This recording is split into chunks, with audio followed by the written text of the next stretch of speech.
My name is Claire. I'm 31 years old, a high school English teacher living in Portland, Oregon. People call me too trusting, and maybe that's true. Because the people I trusted most, my own family, turned their backs on me in the cruelest way.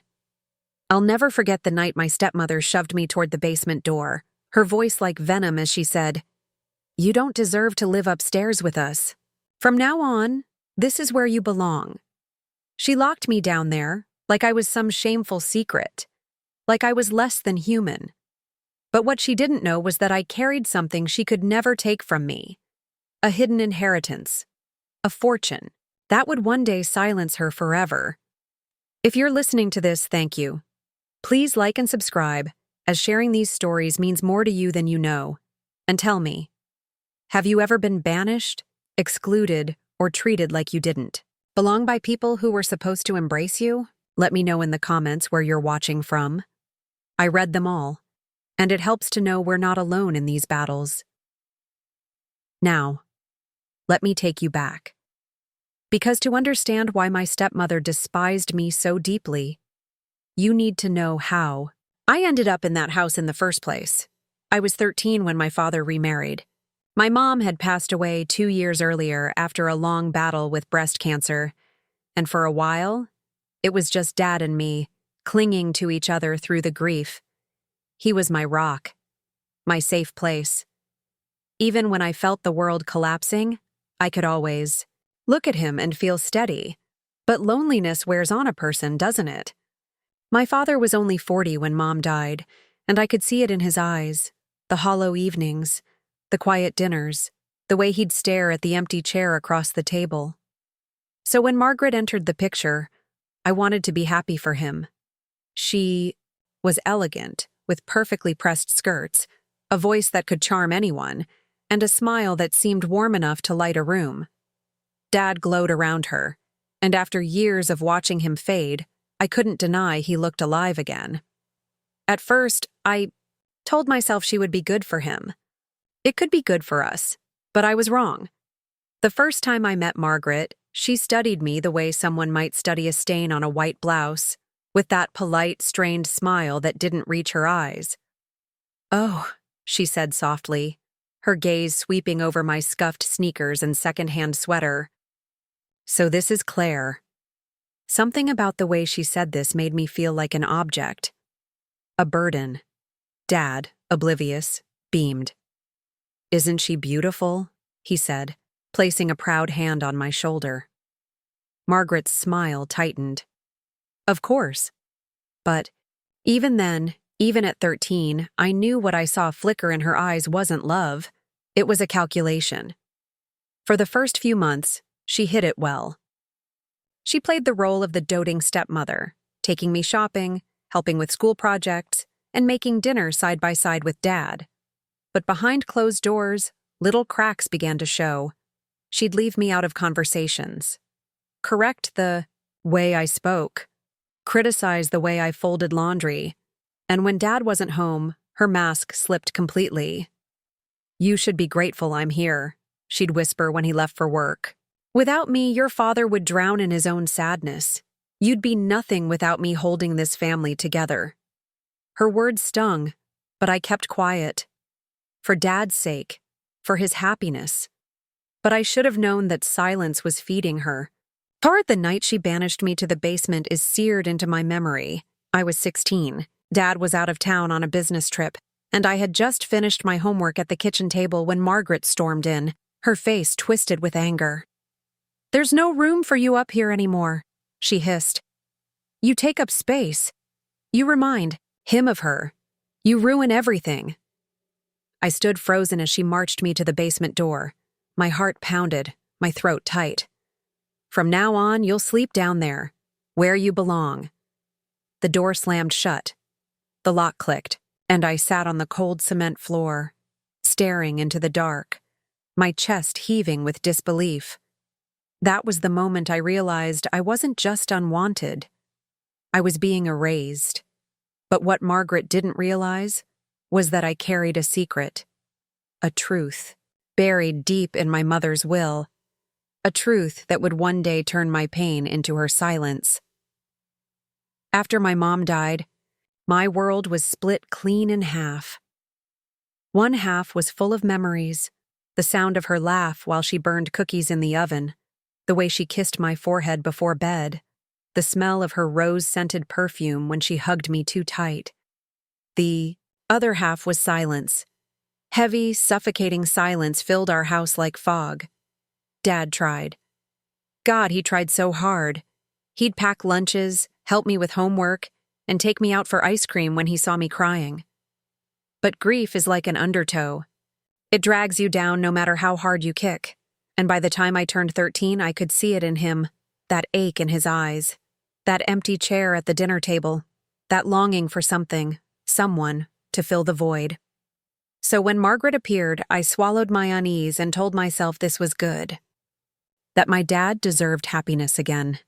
She came into our lives like a polished jewel, designer clothes, manicured nails, a voice that purred when she spoke to Dad. I remember watching him soften around her, his shoulders finally relaxing after years of tension. "She's wonderful, isn't she, Claire?" he said one night as we sat at the table.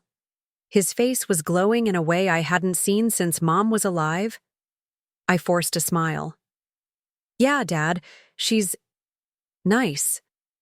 But inside, I wasn't so sure. Margaret was careful at first. She played the perfect stepmother. She bought me a pink sweater from Macy's, helped braid my hair before school dances, and even baked a pie that made Dad beam with pride. But whenever his back was turned, her mask slipped. "Your father loves me," she'd whisper with a smile that wasn't a smile at all. "And if you want him happy, you'll stay out of the way." I didn't tell Dad. I couldn't.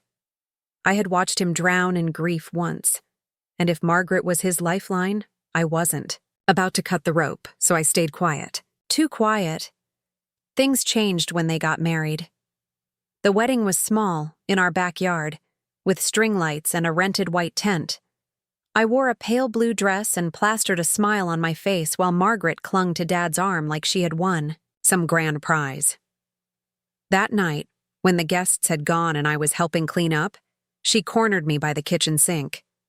"You'll never be her," she said, her voice low and sharp. I froze. "What?" "Your mother," she spat. "You'll never be her. But your father sees her every time he looks at you. Do you know how exhausting that is for me?" Her words sank into my skin like ice. I wanted to scream, to tell Dad, to run. But instead, I just stood there, clutching a stack of paper plates until they bent in my hands. Over the next few years, the house changed too. The living room, once full of Mom's photos and her crocheted blankets, was redecorated with sterile white furniture and abstract art. The kitchen smelled of lemon polish instead of cookies. My mom's memory was scrubbed from the walls one picture frame at a time. And me? I was pushed further to the edge. Margaret controlled everything. What we ate, who we invited over, even the way I dressed. Stand up straight. "Don't chew so loud. Your grades aren't good enough." Her voice was a constant drip of disapproval, carving away at me piece by piece. Dad, blinded by his love for her, never saw it. He thought she was just helping me grow, but what she was really doing was making sure I shrank. I still remember one Christmas. I was 15. I had saved up babysitting money to buy Dad a leather-bound edition of his favorite book, The Old Man and the Sea. I wrapped it myself, proud, excited to see his face light up. But when he opened it, Margaret's gift was already sitting on his lap, a sleek new watch, silver and gleaming. "Oh, honey," he said, hugging her first. "You didn't have to." He barely glanced at my book before setting it aside. "And Margaret?" She gave me that smile. The one that said, "You'll never measure up to me." That was the night I realized she wasn't just trying to control me. She was competing with me. Still, I clung to my father. He was my anchor, my reason to endure her cruelty. But the more Margaret dug her claws into him, the harder it became. She managed his accounts. She organized his schedule. She whispered in his ear until her words became his decisions, and I began to feel like a guest in my own home. But nothing could have prepared me for the night she pushed me out completely, the night she shoved me toward the basement door and told me it was where I belonged. I thought I had lost everything that night. My place, my dignity, my father. What Margaret didn't know was that my mother had left me something she could never touch, something that would one day turn her smug smile into silence. At first, Margaret's cruelty was quiet, subtle enough that if I repeated it to anyone, they'd think I was exaggerating. But cruelty has a way of growing bolder when it goes unchecked. By the time I was 14, it was no longer whispers in the kitchen or pointed stares across the dinner table. It was open jabs. One morning before school, I came downstairs wearing a hand-me-down denim jacket my mom had bought me years before. Margaret's eyes raked over me, and she laughed. Sharp, deliberate. "Claire, honestly, do you want people to think you're homeless?" Dad, sipping his coffee, chuckled nervously. "Margaret." She leaned over and kissed his cheek, all sugary sweet. "I'm just teasing." But the look she gave me, that icy flicker, told me exactly what she meant. It didn't stop there. She criticized the way I ate, chew quieter. The way I studied. "You'll never get into college with grades like that."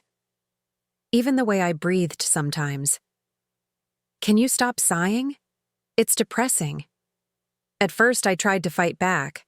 I snapped once when she told me I was lazy for not folding the laundry fast enough. "I'm not lazy," I shot back, my voice trembling with anger. Her face darkened. She leaned down, her lips inches from my ear, and whispered, "Careful, Claire. Don't forget who runs this house." I shivered, not because of her words, but because I realized she meant them. The house itself became her weapon. She redecorated everything, replaced the curtains Mom had sewn with sterile blinds, threw out the chipped mug my mom used for tea, even boxed, up old photo albums. When I tried to sneak a few pictures back onto my nightstand, she appeared in my doorway like a shadow. "Those don't belong here," she said flatly, plucking them up. "They're mine," I protested. Her smile was thin. "Nothing in this house is yours, not anymore." I stood frozen as she walked out, carrying the last traces of my mom, and when I told Dad later, his response gutted me. "She's just trying to make the house feel new again, sweetheart. Give her a chance." I nodded, but inside, something cracked. Because I realized Dad couldn't see it.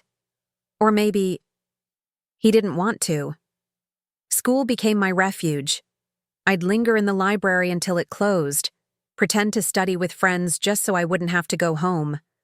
But Margaret always found a way to remind me that I couldn't escape. One Friday night, she showed up at the school parking lot while I was talking to a classmate. She rolled down the window of her shiny car, her smile plastered on.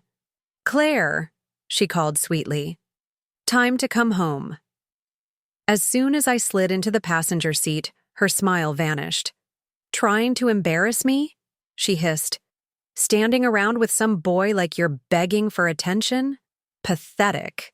I pressed my lips together and stared out the window, my throat burning. She smirked. That's what I thought. The worst part wasn't even her cruelty. It was the way she twisted my father against me without him ever realizing it. If I left, a dish in the sink, she'd sigh dramatically and say, "Don't worry, darling, I'll clean up after Claire again." If I came home late from studying, she'd murmur, "I'm sure she has a good excuse, but maybe she should learn responsibility." And Dad would look at me, tired, disappointed, and I'd see his trust in me erode just a little more each time. She didn't need to scream or shove. She was dismantling me quietly, brick by brick, until I had no place left in my own home. But Margaret's cruelty wasn't just about control. It was about erasure. The clearest moment came on my 16th birthday. Dad had planned a small dinner, just the three of us. I'd been quietly excited, hoping maybe, just maybe, he'd remember the tradition Mom and I used to have: chocolate cake with extra frosting. Instead, when I walked into the dining room, the table was covered in decorations Margaret had chosen: pastel colors, a delicate vanilla cake, and a gift-wrapped box that looked too elegant to be from Dad. "Happy birthday," she said coolly, sliding the box toward me. Inside was a silk scarf. Expensive, stylish, completely not me. "I thought it was time you learned how to dress like a young lady," she said, her tone sharp beneath the sweetness. I forced a thank you, but my chest ached. Not because of the gift itself, but because it was proof. Proof that she wasn't celebrating me.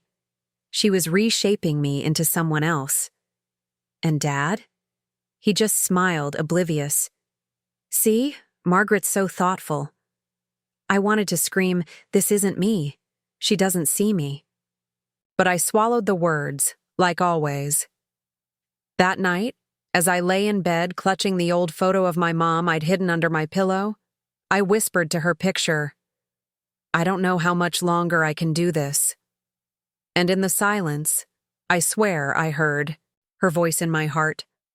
"Hold on, Claire. Just hold on." I didn't know it yet, but Margaret's hostility was about to reach a level I could never have imagined. The day she shoved me toward the basement door and told me it was where I belonged was coming faster than I realized, and when it happened, it would break me. But it would also set me on the path to the secret that would one day end her reign of cruelty forever. The night it happened is burned into my memory like a scar. I was 16, sitting at the kitchen table finishing an essay for my English class. Dad was away on a short business trip, and Margaret was pacing the living room, her heels clicking against the polished hardwood. She kept glancing at me, her lips tightening every time my pen scratched the paper. Finally, she snapped. "Do you have to sit there cluttering up the table?" she barked. I looked up, startled. "I'm just finishing homework. I'll be done in a bit." Her eyes narrowed. "Homework, homework, homework. You think grades are going to make you someone? Look at you, sitting there like you belong." I frowned. I do belong. This is my home. The words slipped out before I could stop them. And that was all it took. Her face twisted. She marched over, yanked the pen out of my hand, and slammed it on the table. "Your home?" she hissed. "This isn't your home. This is my home, and I'm done pretending you fit into it." She grabbed my arm and hauled me to my feet. My heart raced as she dragged me toward the hallway, her grip like iron. "Margaret, stop," I cried, trying to twist free. But she didn't stop. She shoved me toward the basement door, her face inches from mine. "You remind him of her," she spat. "Every time he looks at you, he sees that dead wife of his. And I'm sick of it. Sick of your face.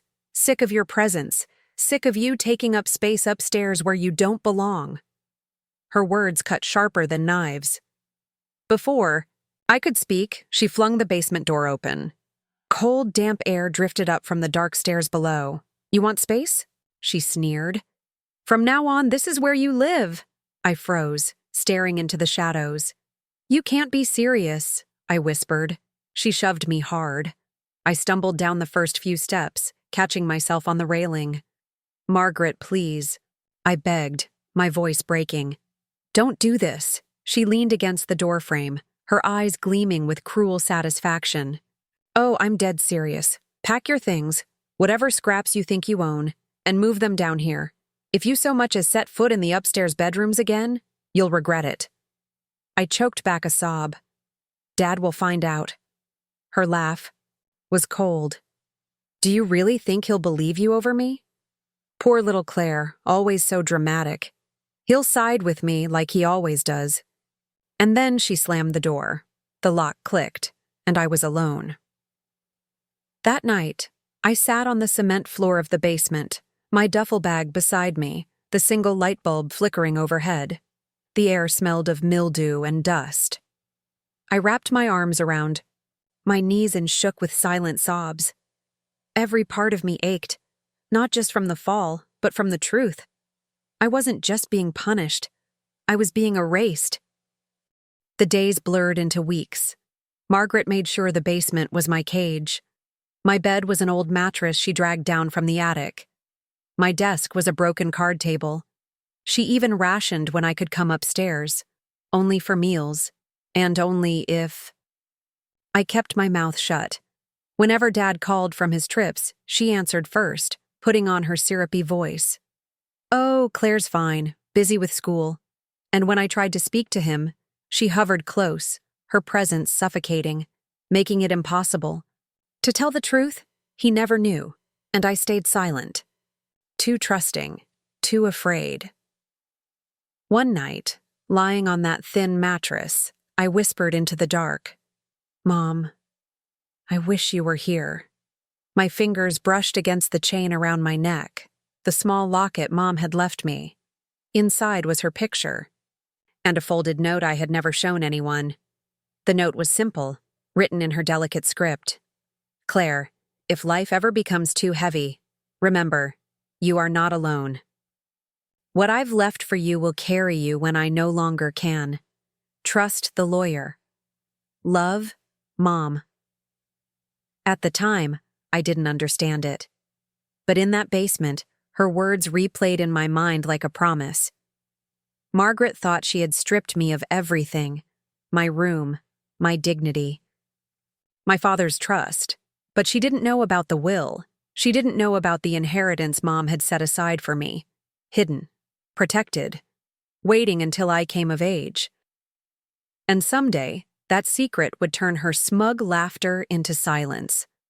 That night in the basement, something inside me broke.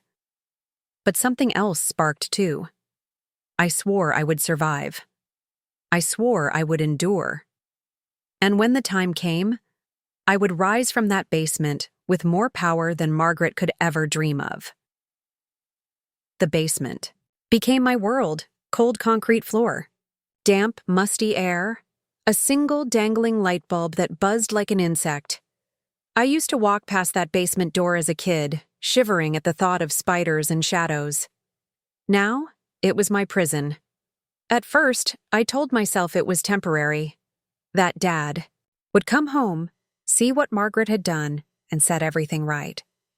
But the days turned into weeks, and he never noticed, because Margaret made sure he didn't.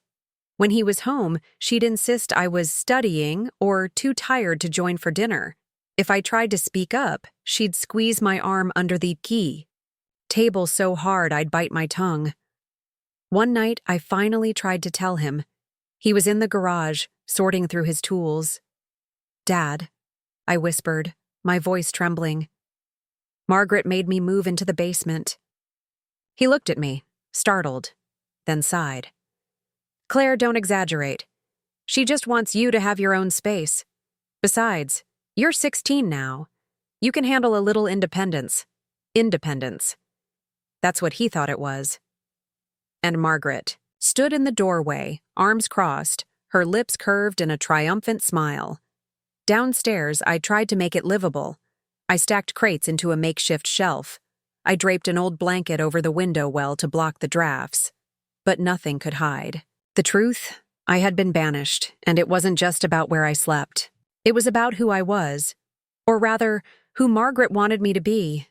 Invisible. Nights were the hardest. I'd lie on that thin mattress, staring at the ceiling beams, listening to the muffled sounds of laughter upstairs. Margaret's laughter, my father's voice, the clink of glasses, the hum of the television. And me? I was a ghost in my own home. Sometimes I pressed my palms over my ears to block it out, but the sounds always found their way in. And each time, it felt like another reminder. You don't belong here. There were nights I cried so hard I thought my chest would cave in. Nights when the darkness whispered that maybe Margaret was right. That maybe I was nothing more than a burden.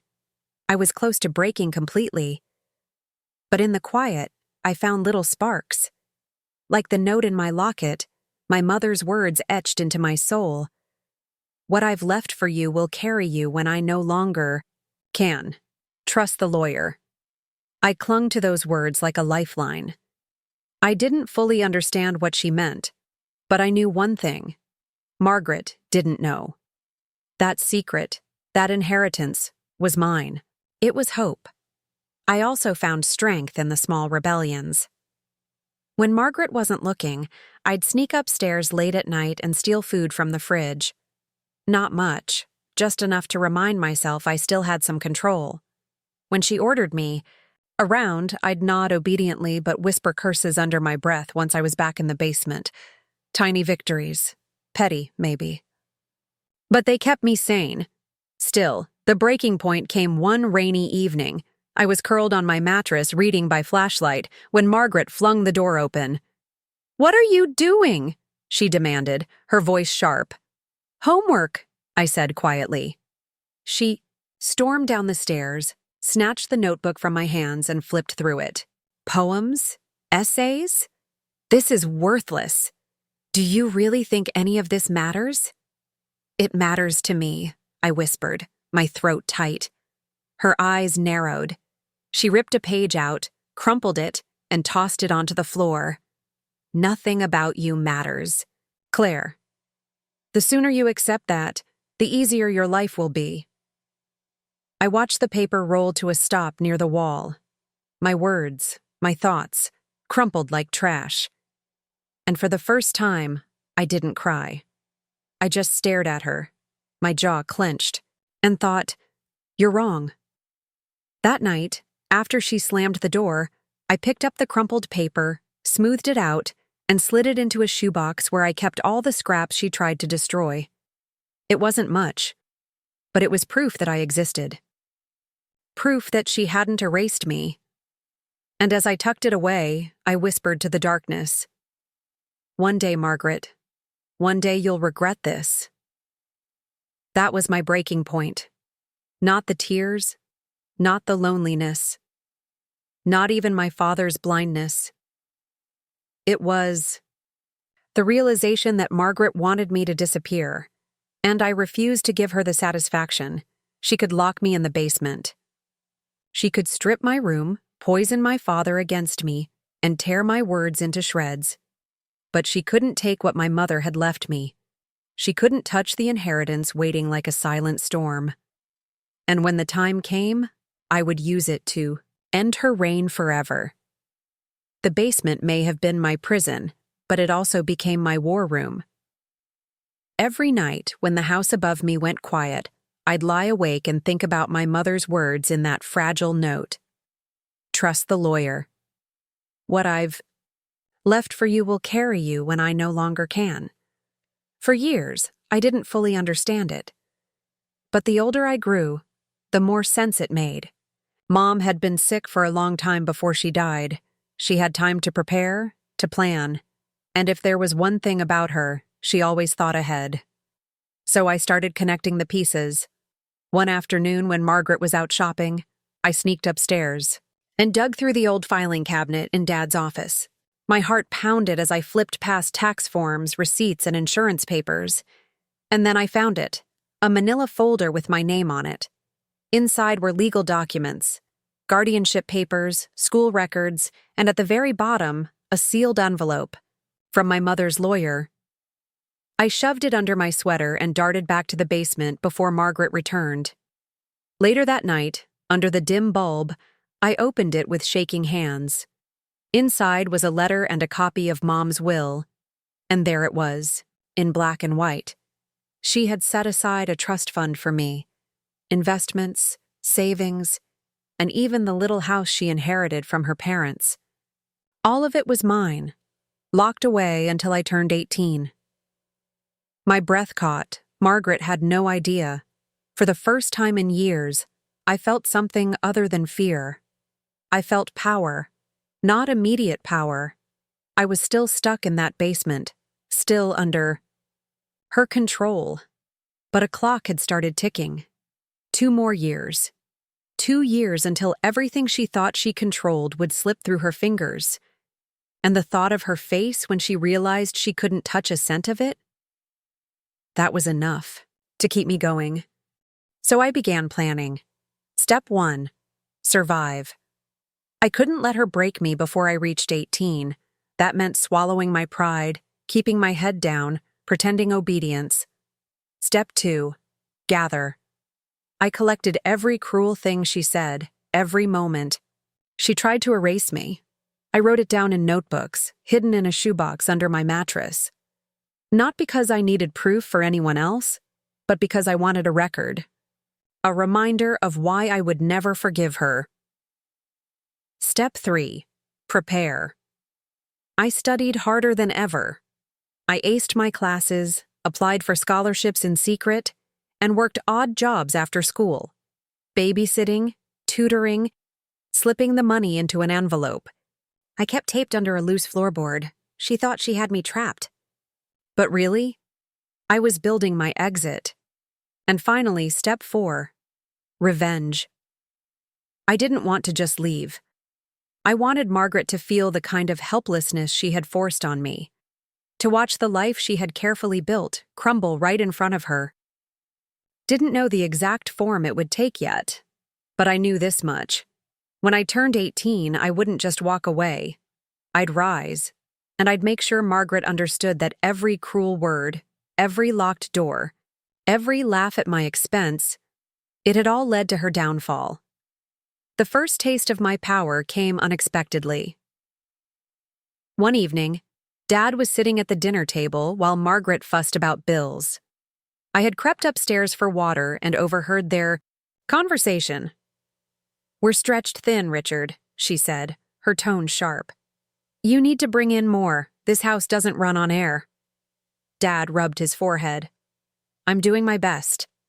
I bit my lip to keep from smiling. Because I knew something she didn't. In 2 years, I wouldn't just inherit money. I'd inherit the little house. And Margaret, so obsessed with her polished kingdom, had no idea she was already standing on quicksand. That night, back in the basement, I stared at the cracked ceiling and whispered to myself, "Patience. Just a little longer." Because I wasn't just planning an escape. I was planning her silence. I started small, testing my strength. I stopped crying in front of her. I stopped flinching when she snapped. I gave her nothing to feed on, and I watched her frustration grow.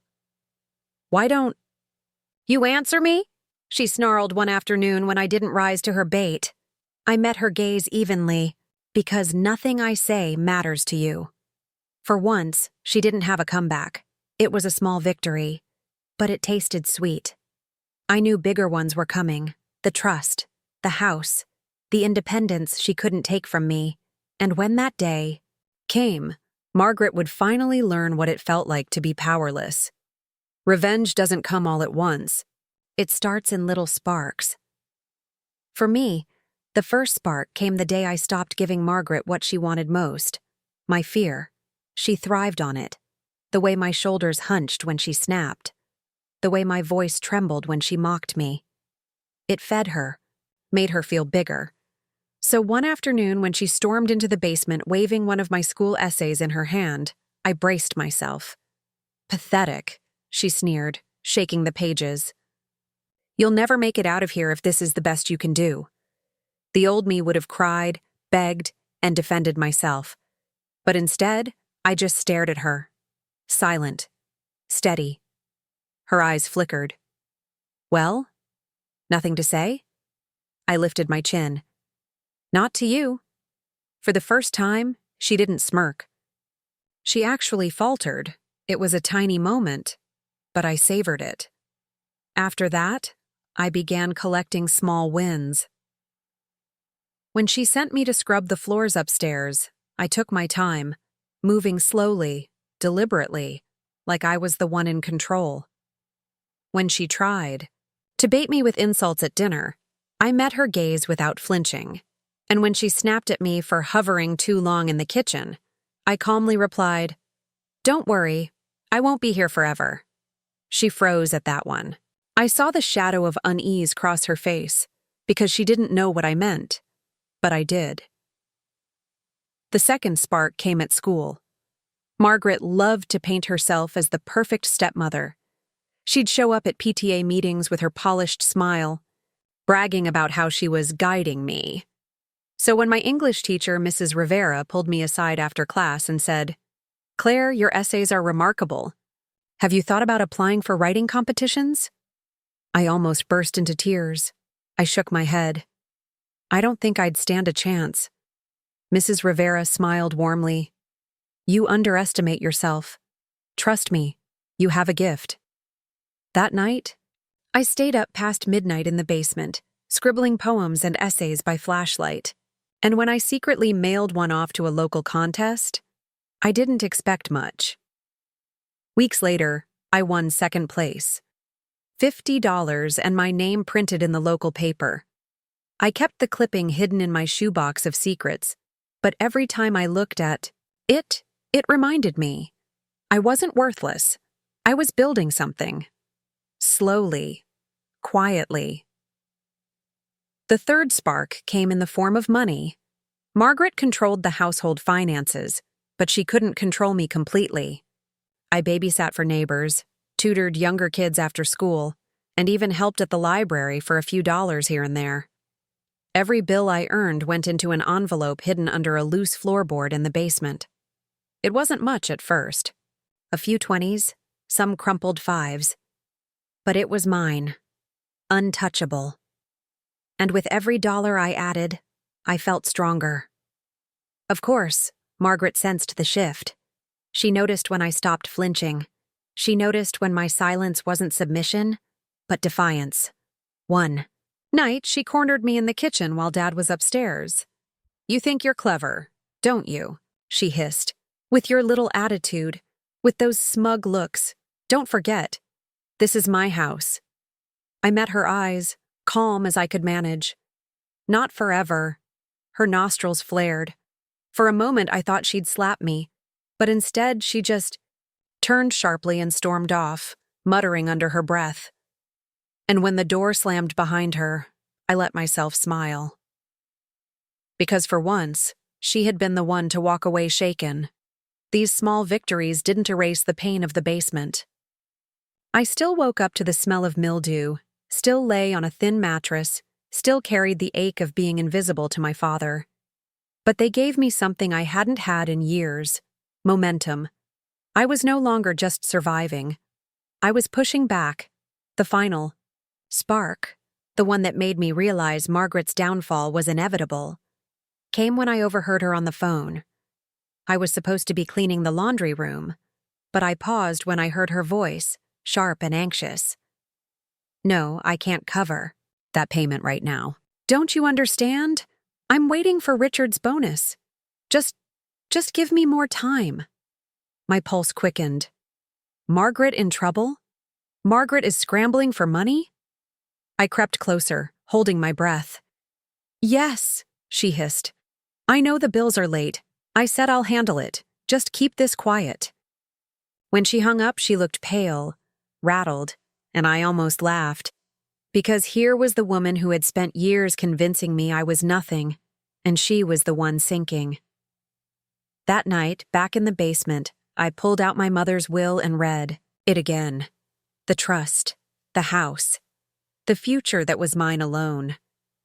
And I whispered, "Patience. The storm is coming." 18. Most kids count down to that birthday for the freedom, driving late, moving out, and college. For me, it was liberation.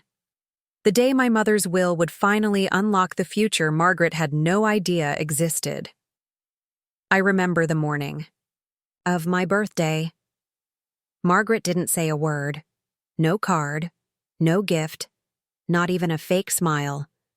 She simply dropped a plate of toast on the counter and muttered, "Don't be late for school." I didn't care. Because after the final bell, I wasn't going back to the basement. Instead, I took the bus straight to the lawyer's office, the same man whose name had been etched into Mom's note. Mr. Caldwell was older now, his gray hair thinner, but his eyes softened when he saw me. Claire, he said, shaking my hand firmly. I've been waiting for this day. He slid a thick envelope across the desk. Inside was the documentation of everything Mom had left me, the trust fund, the savings account, and most shocking of all, the deed to her family's house just outside the city. I swallowed hard, tears blurring my vision. It's all yours, he said gently. Your mother was very deliberate. She wanted to make sure no one could touch it until you were ready. My hands trembled as I clutched the papers. For the first time in years, I wasn't just surviving. I was free. I moved quickly after that. With Mr. Caldwell's help, I transferred funds into my own account. I packed my few belongings from the basement, my notebooks, my shoebox of scraps, Mom's locket. I didn't take anything Margaret had bought, not even the mattress I slept on, because I wanted her to see that I could walk away with nothing she gave me, and still have more than she could ever dream of. The real revenge, though, wasn't just leaving. It was letting her see the truth. So before I walked out, I placed a copy of the will and the deed on the kitchen counter, right where she'd find it. I still remember the moment she discovered it. I had just finished loading my bag into the taxi when her voice shrieked from inside the house. Claire! The front door flew open, and there she was, clutching the papers, her face white with fury. What is this? She demanded, her voice trembling. I lifted my chin. The truth. Everything Mom left me. Money, property, security, all mine, all untouchable. She shook her head violently. No, this can't be right. Your father has nothing to do with it. I cut in, my voice steady. This was Mom's, and you can't touch a cent of it. Her eyes burned with rage. You little liar, after everything I've done for you. I laughed, bitter and sharp. Done for me? You locked me in a basement. You erased my mother from her own house. And you thought you could erase me too. But guess what? You failed. She stood frozen, trembling with fury, her mouth opening and closing like a fish gasping for air. And for the first time, she was silent. I left her standing there, clutching those papers, watching me climb into the taxi. The basement girl was gone. In her place was someone she could never control again. But I didn't stop there. Once I settled into my mother's old house, I made sure word spread. I invited old family friends over, showed them the home, and explained how Mom had left it to me. The whispers traveled fast. Neighbors who once believed Margaret's act of being the perfect wife and stepmother now knew the truth. I was the one my mother had trusted with her legacy, not her. Margaret thrived on appearances, on being admired. And now, every polite smile from the community carried a question behind it. Why didn't she know? Why wasn't it left to her? Her polished image cracked, and I didn't even have to lift a finger. The sweetest moment, though, came a month later, when Dad finally showed up at my door. He looked older, tired, guilt shadowing his face. Claire, he said softly. I didn't know. I folded my arms. You didn't want to know. His shoulders slumped. You're right. I should have seen. Should have protected you. For a long time, I said nothing. The silence between us stretched heavy. Finally, I sighed. I'm not the one you need to apologize to, Dad. You need to apologize to yourself for letting her convince you I didn't matter. He nodded, tears in his eyes. I'm proud of you, Claire. More than you'll ever know. I let him in that day, but things were never the same. They couldn't be, and maybe that was okay. Because the real revenge wasn't just taking back what was mine. It was watching Margaret crumble under the weight of her own silence. She had spent years trying to erase me. And now, my name, my inheritance, my independence. It was all the proof she could never erase me at all. That silence of hers? That was the sweetest sound I'd ever heard. People think revenge ends with a single moment, the villain exposed, the victim triumphant. But the truth? Revenge lingers. It weaves itself into the days and nights that follow, reshaping everything. And for me, the aftermath was just as powerful as the execution. Margaret was never the same after that day. I know because people told me. Neighbors who once praised her parties now whispered about how pale and brittle she looked. Friends who once admired her perfect family noticed how she avoided questions about me. The woman who had once strutted through our neighborhood with a polished smile now kept her head down. Her kingdom, built on control and appearances, had cracked, and the best part? I didn't have to lift another finger. Her silence was punishment enough. As for me, I was stepping into a world that finally felt like mine. My mother's house was small, old, a little creaky, but it was freedom. It smelled faintly of cedar and lavender, like she'd somehow left pieces of herself tucked into the walls. I painted the rooms bright colors, hung photos of her, of me, of the life Margaret had tried to erase, and for the first time in years, I breathed without fear. Each morning, sunlight streamed through the windows, warm on my face. I'd make coffee in a chipped mug Mom once used, sit by the window with my journal, and think, this is home. This is mine. Of course, the scars didn't vanish overnight. There were nights I woke in a panic, certain I was back in the basement.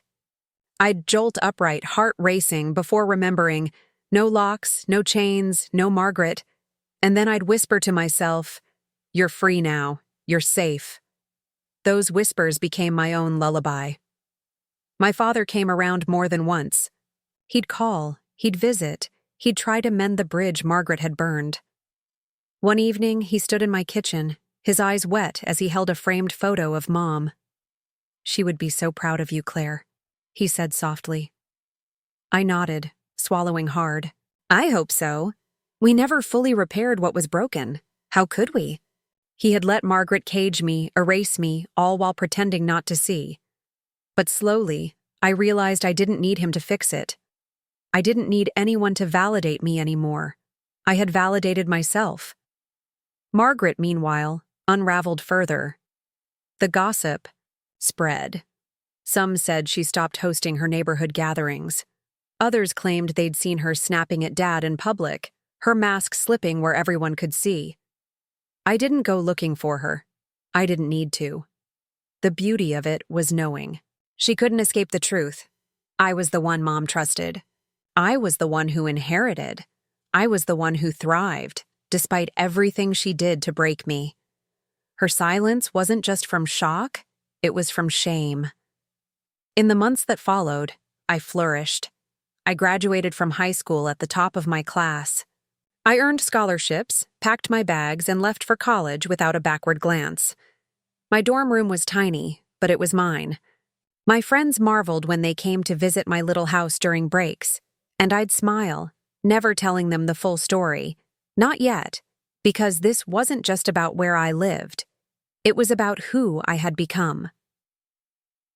One evening, after my first semester of college, I visited Mom's house alone. I lit a candle in the kitchen, poured tea into her old mug, and sat at the table. I opened my journal and wrote one sentence across the page. I am not invisible anymore. Tears blurred my eyes, but they weren't the desperate tears of that basement girl. They were the tears of a woman who had risen, who had carried the weight of cruelty and transformed it into strength. The aftermath of revenge is complicated. It didn't erase the years of pain. It didn't restore what I lost with my father. But it gave me something Margaret never expected: peace. And sometimes peace is the loudest revenge of all. Because every time Margaret saw me, thriving, smiling, living a life she could never touch, she was reminded of one thing. She had banished me to the basement. But I had risen higher than she ever could. Looking back now, it almost feels like two different lives. The girl who cried herself to sleep on a thin mattress in the basement, and the woman who now stands in her own home, free, educated, and untouchable. Sometimes I still catch myself flinching when I hear heavy footsteps above me, as if Margaret might come storming in again. Trauma lingers like that. But then I breathe.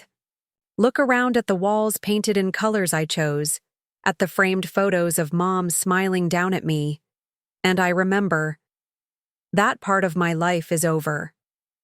I'm not the basement girl anymore. Here's what I've learned. Revenge isn't always about shouting, or fighting, or even striking back directly. Sometimes the sweetest revenge is silence, because silence leaves the cruel to sit with themselves. Margaret tried to erase me, to make me invisible. And in the end, she erased herself. People stopped listening to her, stopped believing her. She lost her shine, her audience, her control. And me? I found my voice. I don't think I'll ever forget the look on her face when I showed her Mom's will. That moment when the balance of power shifted forever. For once, she couldn't talk over me. She couldn't mock me. She couldn't lock me away. She had no words, and that silence was victory. But here's the deeper truth. It wasn't just about the inheritance, or the house, or the fortune Margaret couldn't touch. It was about becoming someone who could survive the basement, who could endure cruelty and still walk out whole, who could turn betrayal into determination and pain into empowerment. That's what real revenge looks like. Not just breaking your enemy down, but rising so high they can't reach you anymore. And to you, my friend, listening to this, maybe you've been betrayed. Maybe you've been banished, erased, or made to feel like you didn't belong. Hear me when I say this. You do belong. You always have. Their cruelty doesn't define you. Your resilience does. So if you've walked with me through this story, thank you. Truly. Sharing these chapters of my life means more than I can explain. If you felt something in my words, please like and subscribe. It helps me keep sharing stories like this. But more than that, I want to hear your story. Have you ever been forced into the shadows, only to rise stronger than before? Have you ever carried a secret strength that others didn't see until it was too late? Tell me in the comments. I read every single one. And let me know where you're watching from. It reminds me that even though betrayal can isolate us, we are never truly alone. To the girl, I was in the basement. You made it. And to anyone out there still trapped in theirs, hold on, your moment will come.